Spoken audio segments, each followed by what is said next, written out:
siyabingelela, siyazithoba. Sikhuluma indaba yezinto nje ezimbalwa umuntu kamoya fanele azifunde ezibaluleke ngayona ndlela ezesimanga. Uma ukwazi ukwenza lezi zinto, I can guarantee you ukuthi ukuphakama kwakho komoya angeke kuze kufane nomunye umuntu. Ukuphakama kwakho kwezinto ngeke kuze kufane nomunye umuntu. Kanti uma kufika izinto kuwena ezinhle zizofike zihlale. Ngizobala nje mhlambe sibe u3 kuya ku5 ezibaluleke ngayona ndlela. Eyokuqala, fanele ufunde ukudedela izinto. Fanele ukufunde ukuthi mase kushaya isikhathi ukuthi udedele into, mase ubona ukuthi into iyakuphunyuka, sufuna ukuyibamba ngenkani.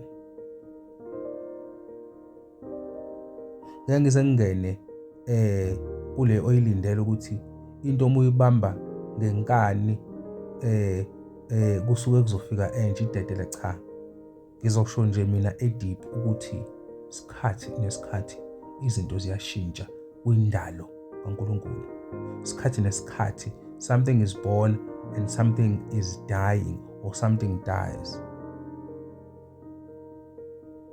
There is a law of imvelo, umthetho wemvelo. Funda ukudedela ngoba kuwumthetho. Yazi imithetho yemvelo ngoba usebenza ngayo kakhulu.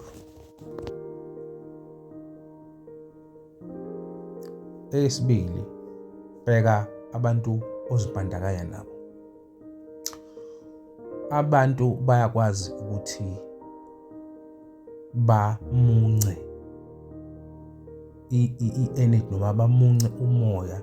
Angeke ngize ngisebenzise igama lamandla ngoba lithanda ukuba ne-ego. Ngoba sinako thina belapha ukuzibona ukuthi sinamandla. Wathatha amandla ami. Cha. Sikhuluma ngomoya la. Sikhuluma ukuthi i-energy yomuntu onomoya ithanda ukuhluka. I-energy yomuntu onomoya ithanda ukuba complicated.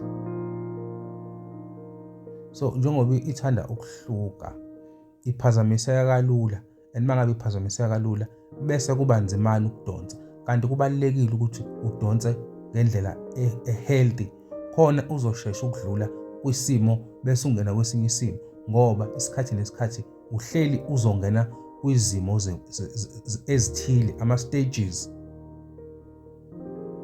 Nje in general nje umuntu wamoya uzongena ama stages ahlukene. Namhlanje udonsa ngethongo, kule nyanga udonsa ngethongo, ngale nyanga udonsa ngedlozi, ngale nyanga udonsa ngesithunzi, kanjalo. Hleli kuzoshintsha umoya. Manje wenza ukuthi imimoya efikayo igcine sihlala isikhathi eside noma sengasafanele. Bese manje siyampintshana sekufika sekukhona neminye ukuthi hayibo kufuze ngaba usekho lo, sekungena omunye umoya sekumpintshene lana. Yini ke sekunzima ukuthi kudonseke kuwena ngoba uzimbandakanya nabantu who distort your energy, who steals your energy, right? Talk about people uzovele nje wena usuke uhleli ufuna ukunikeza nama advices. Bekufanele kube khona umuntu ama advices beza kuwena, but mekuthiwa nanga uline wemali akekho umuntu oza kuwena. Akekho okutshela mangabe kunoline wemali. Kodwa mebe nenkinga abakukhumbula. Those are the type of people that umuntu wamoya should always watch out for and stay away from them, right? So yesibili leyo, gada la unyathela khona cause umoya wakho o-divine, umoya wakho wezulu uyaqedwa. Esithathu, ingqondo ungayigqilazi. Ingqondo ungayigqilazi. Mangabe uwumuntu kamoya ucabanga kuze kweqe, uvala okuningi okubalekile, ngoba umoya mawungena uqala la phezulu kuwena ekhanda, wehle njalo uyothi thababa, ungene ngey'teji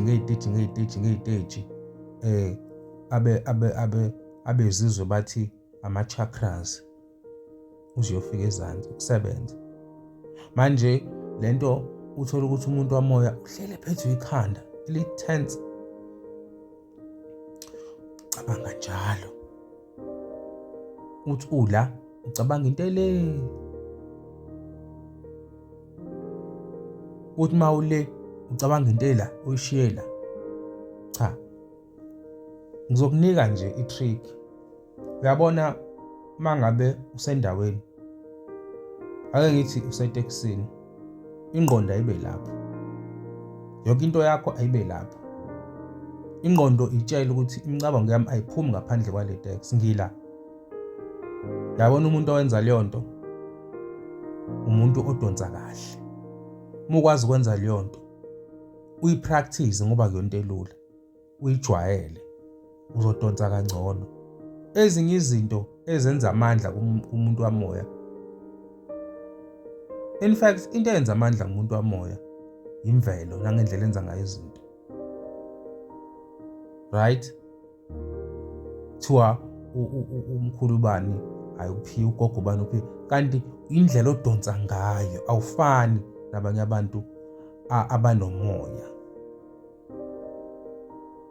Indlela odonsa ngayo yinhle, indlela odonsa ngayo i-health. Ngizozibala lezi zinto, ngizoma kule yesithathu, ngizoma ku-3 kancane kancane silokhu siqhubeka, ukuthi izinto zomuntu onomoya ekufanele azigade, ezibaleke ngayona indlela, yizo lezi ezintathu. Just to add, mhlambe ngise ngithi 3.5, awuvilaphi mangabe unomoya. Uthi ucinde khona lo moya ucindezela nayo lo uvela ukwenza ukuthi ukhathale, uyawulwa lowa moya. Uthi hey nonsense, ngiyavuka mina manje, hayibo ngine engihlalele, hayibo ngubani phela mina, ngubani mina, ngeke phela ngiyasukuma ngiyasithatha. Ifuna kanjalo, ifuna kanjalo. Just to add, ake sivale lapho. Siyabonga kakhulu uNkulunkulu abe nathi, siphinde sixoxe ngelinye ilanga uma kukhona ithuba.